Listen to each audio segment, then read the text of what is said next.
Now, the actual website says that it was built in 1828, saying it opened its first courthouse, not 1928 like we were previously told.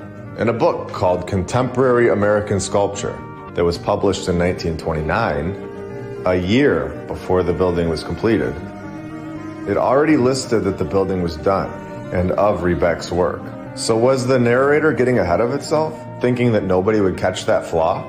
I believe so. And they have stories about freedom going on in the building in 1850. So the story is all over the place when you go from site to site. And this is when we know we're onto them.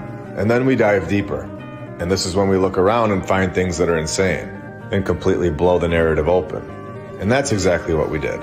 First of all, this looks like it's on the ground level, something we have seen so many times all around the world. Are there a lot more structures that have columns like this that are so much deeper and hidden by dirt underground?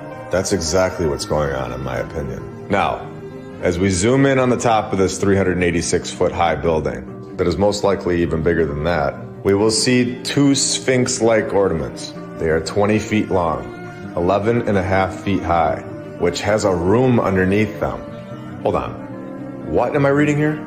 The griffins, with the aluminum of the roof, form a huge lightning conductor, which is connected with the grouch by concealed wires. Griffins, free energy, technology from the past civilization right in front of our faces.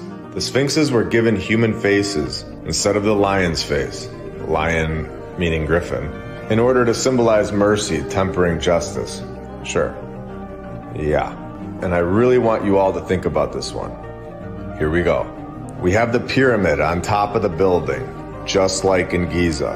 And in Giza, something is missing from the top of the pyramid. Did they remove the griffins from the top of the Giza pyramid? And the faces on the griffins in St. Louis were changed from a lion to a man, exactly like the ones in Egypt. And these are griffin paws, in my opinion. Were the Sphinxes in Egypt also generating power, just like these ones? And when you look at the $1 bill in the USA, it shows the all-seeing eye being removed from the top of the pyramids. Is this just symbolism for them removing the griffins and removing the previous civilization from our history?